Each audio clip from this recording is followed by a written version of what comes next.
When someone comes up and says something like, I am a god, everybody says, who does he think he is? I just told you who I thought I was, a god. Go listen to all my music. It's the codes of self-esteem. It's the codes of who you are. If you're a Kanye West fan, you're not a fan of me, you're a fan of yourself. You will believe in yourself. I'm just the expressor. You know, reporters, they'll bash me because I'll do comparisons of myself to Maya Angelou or to Karl Lagerfeld or something. But any creative can compare themselves. Like there's 5-year-olds that you can compare to me. Just really creative, and I want to spend a lot of my time doing artistic stuff and, you know, working on music, drawing, just figuring out ways to change the world other than just keeping my head in the books and doing what everybody said I was supposed to do. That could still, are you bitter? Like what, when you say those things, what does that mean? Like why are you saying that? MTV. Is it true that you were boycotting MTV, and how did you feel about Britney's performance? I just want to clear the air out there for everyone. Yeah, I'm not doing anything with MTV anymore. And I feel like they exploited Britney on that performance. People with that intangible sound, the people that everybody copies, you know, the originators. That's what my thing is quality. What is the best of the best?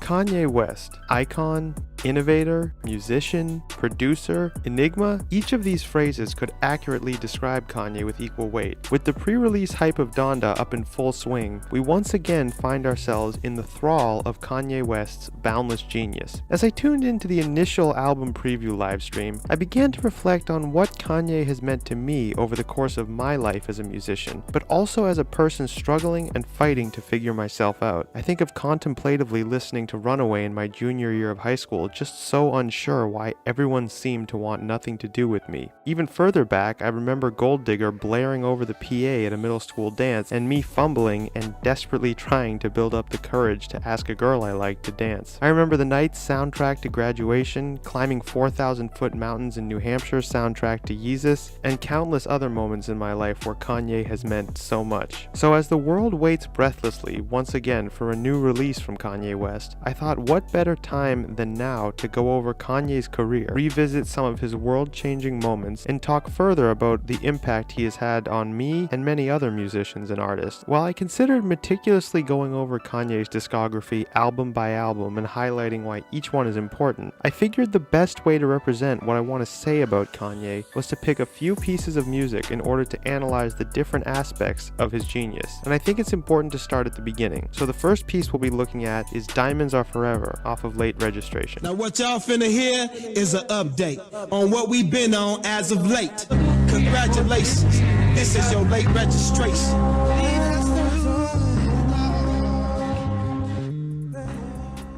The first time I heard this record, I was very, very young, and it absolutely floored me and shook up my perception of what music could be. Diamonds Are Forever was the first single off of Kanye's now legendary Late Registration album, and announced to the world that the rapper that we had all been blown away by just a year prior was no fluke, and might in fact be the genius he continuously claimed himself to be. Now, to make my point about this song, we have to go back to the culture of 2005 America to understand why Diamonds was such a jarringly unique statement upon its release. While it's true Kanye had shook up the world a year earlier with The College Dropout, it would be a few years yet before music trends would start to follow in his wake. While Late Registration was a massive hit, this was also the era of Nelly's Grills, 50 Cent's Candy Shop, and The Game's Hate It or Love It. Huge records and great artists, but clearly very different artists and styles compared to Kanye. While the aforementioned records featured the very on-trend for the time southern rap style of pseudo-Bollywood melodies paired with 808 kicks and hat, Kanye took an entirely different approach. First off, Diamonds Are Forever opens with an iconic Shirley Bassey sample that we are all familiar with. Diamonds are forever. Emphasizing older soul samples versus the southern rap trends of the day was nothing out of the ordinary for Kanye, but it was the new elements added to the Diamond sample that caught the public's eye. Unlike in The College Dropout, where Kanye often masterfully repitched and resequenced older soul samples, here he takes his arrangement and production skills a step further. In addition to the Shirley Bassey sample, Kanye adds a dark bass line as well as icy synth stabs and a repitched harp sample to bring the drama of the track to a fever pitch.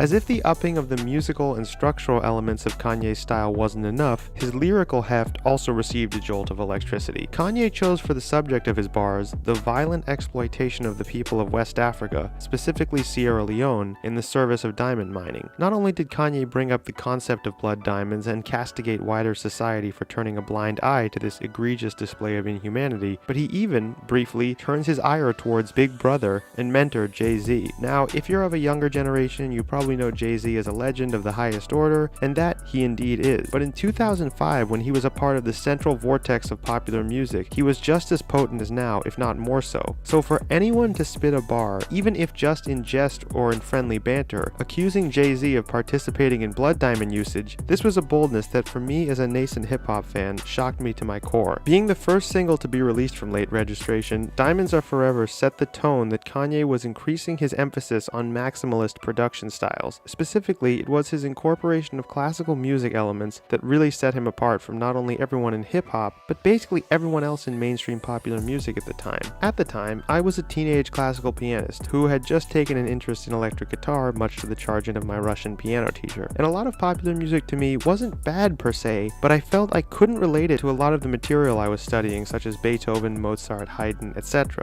But upon hearing Kanye, and especially watching the live Late Orchestration concert, where the classical music and hip-hop worlds were fused together, I realized pop music wasn't some foreign thing that didn't relate to me, but actually was the prime area where innovation was happening in music in the modern era. And that for me is all thanks to Kanye in the Late Registration era. For that, I will always be grateful.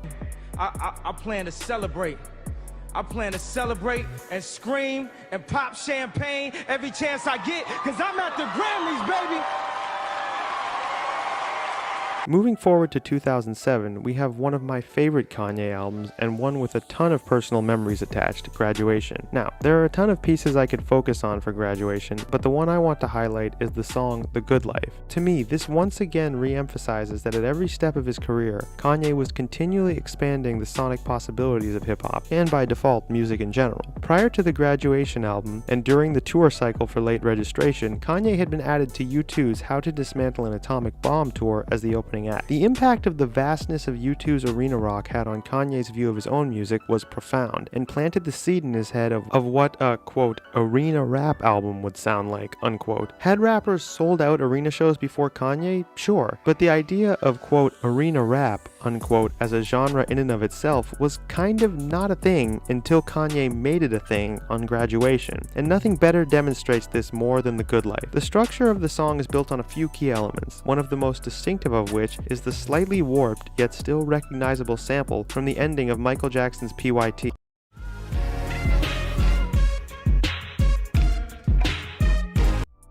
On top of that, Kanye adds massive Justice/MGMT style synths, which act almost as stand-ins for guitar riffs, and to top it all off, we have the legendary T-Pain singing the hook on the chorus. It's important to note that while Graduation is not usually considered Kanye's crowning achievement, the hype leading up to its release, due to the competition with the simultaneous release of 50 Cent's Curtis, and Kanye subsequently winning that sales battle, was a pivotal moment not only in Kanye's career, but in all of hip-hop in general, and resulted in a rather decisive aesthetic shift for a time, away from gangsta and southern rap and towards a more alternative, progressive, and psychedelic rap personified by artists such as Lupe Fiasco and Kid Cudi. The music that I did on Graduation is so incredible that there's nothing I could do to f it up. There's nothing I could say to make people not like it. Taking it now to 2008's 808s and Heartbreak, I want to highlight the track Robocop to explore yet another aspect of Kanye's innovative musical ideas. The first thing to note is that Robocop is actually a bit of an outlier on the 808s and Heartbreak album. It is an upbeat major key song among a sea of minor key despair, but I bring it up to highlight it as Kanye's first step in the direction of his rock, classical, 808-based hip-hop approach to music that would go on to be arguably perfected on the album My Beautiful Dark Twisted Fantasy. On Robocop, Kanye built the song around a sample flipped from the piece Kissing in the Rain by composer Patrick Doyle from the score for the movie Great Expectations.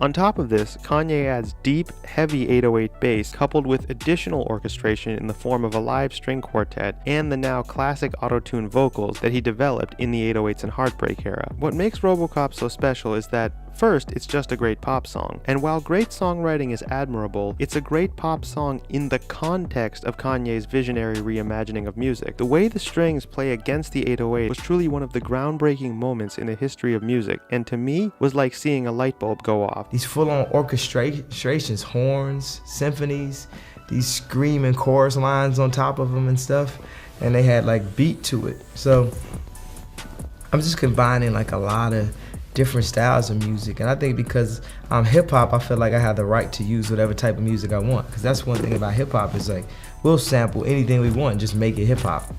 But now, like more so than being hip-hop music, I think I'm Kanye West music. It's like it's something more than just hip-hop, you know. The innovations here in Robocop were incredibly important and would lead to... Now, 2009 to 2010 were pivotal years for Kanye. He had just come off both the massive world-shattering success of both Graduation and 808s and Heartbreak, but also the culture-shifting moment of his Taylor Swift interruption at the 2009 MTV VMAs. Yo, Taylor, I'm really happy for you. I'm gonna let you finish. But Beyonce had one of the best videos of all time. One of the best videos of all time.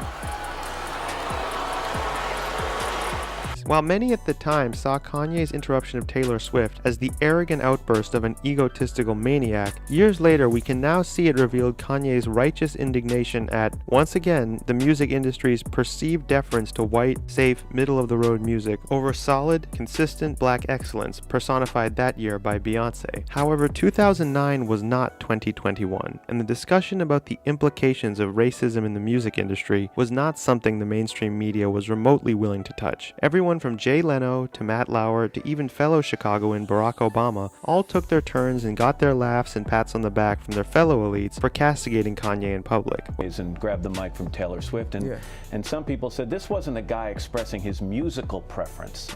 This was a guy who was making a statement about race, that Beyonce was better than Taylor Swift, and you got accused of racism. Yeah, exactly. And it was so funny to me that it could be a race thing, because what I was expressing was my frustration from years and years of seeing, you know, yo, how am I supposed to talk if you're gonna run this thing in the middle while I'm talking? It's under. You won't be hearing it. But I'm hearing it while I'm trying to talk. Okay, can you take the sound out of the overheads, please? Just pick up. You said it wasn't a race thing. Please don't let that happen again. It's like ridiculous. Well, needless to say, when you're Kanye West and you have the talent and vision you have, this is not something you take lying down. And so following the VMA debacle, Kanye decamped to Hawaii with his crack team of producers, musicians, and engineers and ensconced himself in secrecy to begin work on what would become the timeless My Beautiful Dark Twisted Fantasy. My Beautiful Dark Twisted Fantasy has often been compared to the big 70s rock albums of yore. The way it was recorded in secrecy, the scope of its concept, and the maximalism of its sound all drew comparison to albums by Queen, Pink Floyd, and Led Zeppelin. Kanye himself was not unaware of this, stating, It's funny, it's like I was chilling with my ex-fiance like about 3 months ago, because we were still very good friends, and she was just like, yo, you're very 70s right now, just your whole vibe, but just when the artistry was on that level, like some Pink Floyd and people like Ohio Players are putting out covers, even just like getting suited up. And one of the best examples of this, perhaps, is his Stairway to Heaven, Runaway. If you had to define progressive rap, Runaway would be the song you play to someone to explain it. Clocking in at 9 minutes and 8 seconds, the song is a mishmash of Kanye's 808s and Heartbreak style vocals mixed with a somber acoustic piano, Mike Dean's electric guitar, a caustic verse by Pusha T, and to round it all out, an outro featuring a cello section and Kanye's voice transfigured to sound like a Robert Fripp guitar solo off of Red. The song to me highlights one of the peaks of Kanye's ability to synthesize rock music grandiosity, hip-hop's uncompromising lyrical honesty, sample flipping magic, and powerful percussive elements with orchestral spectacle and drama. And this song, maybe more than any other, is the whole point of this video. No one, and I repeat, no one, had done anything on this scale in contemporary music. Honestly, since stuff like Bohemian Rhapsody and The Wall. Sure, rock bands had done their best to ape the achievements of those aforementioned artists in the past, but because they were working in the same format, they didn't really bring anything radically new to the table. It was precisely because Kanye was a hip-hop artist that he was able to take the concept of the concept album and elevate it to new realms of epicness that a rock artist really never could do. I guess I want to say we all need to stop and appreciate the genius of Kanye's mind to be able to synthesize all these things together theoretically and then execute on said idea. Also, just as a piece of music, Runaway is utterly brilliant, and not since the days of Joni Mitchell, in my opinion, had an artist so brutally put themselves on display and said, "This is what I am, so what?" And again, that message, set to the previously mentioned musical template built around the fusion of all these elements, was sure to make Runaway a classic for all time. Jumping forward a bit to the Yeezus era, I want to highlight another track from Kanye that once again threw me for a loop the first time I heard it, and opened my eyes to the possibility of how different elements of music could come together. 2013's Yeezus, in general, was a quantum leap forward in musicality and innovation in Kanye's career, incorporating elements of Death Grip style electro-punk rap, influences from 9 Inch Nails' 1994 classic The Downward Spiral, and mixing the progressive, boundary-pushing electronic music of artists such as Arca. All of these elements come together in perfect harmony on the song Hold My Liquor.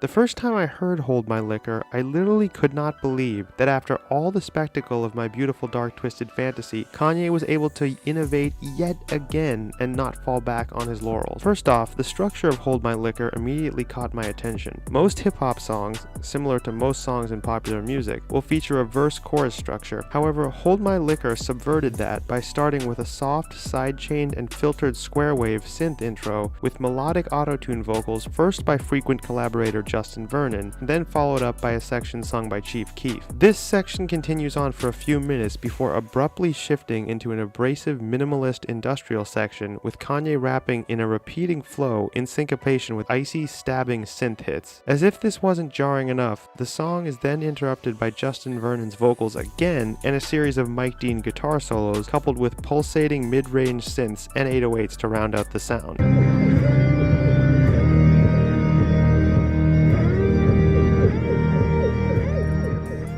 To say this was a masterful orchestration of future sounds of music is an understatement. Kanye here once again demonstrates the consistent ability to keep innovation at the forefront of his musical process and to continue to expand that intuitive approach using new elements. And henceforth, if we look at the lyrics of Hold My Liquor, one can interpret the song literally, a song about a man unable to hold his composure when under the influence of illicit substances. But the true genius of Kanye is how you can dig a bit deeper into his lyrics. Imagine the aforementioned liquor in the song as an allegory to the pain and struggle of life itself. The song then takes on an even more profound, heavy interpretation, showing Kanye's multifaceted ability to use music, production, and lyrics in harmony together to create something truly profound. Aside from the musical innovation and creativity of Kanye, there is another non-musical aspect of his artistry that I want to touch on that I very much think differentiates Kanye from the geniuses of the past: arrogance. Now, that might sound like I am highlighting a quote negative trait, but in fact, I am not. In the past, if we look at artists like Prince, Stevie Wonder, John Lennon, Duke Ellington, David Bowie, Jimi Hendrix, etc., there is one aspect that unites all of them: humility, or at least a portrayed humility. All of these people were epically talented and wrote amazing music, but you would be hard-pressed to find any of them openly and repeatedly touting their own inherent greatness. Sure, there might be hints here and there throughout various interviews or TV appearances, but never any definitive declaration. Even other rappers who were willing to spit about how great they were in verses were often slightly more reserved during interviews. Not Kanye.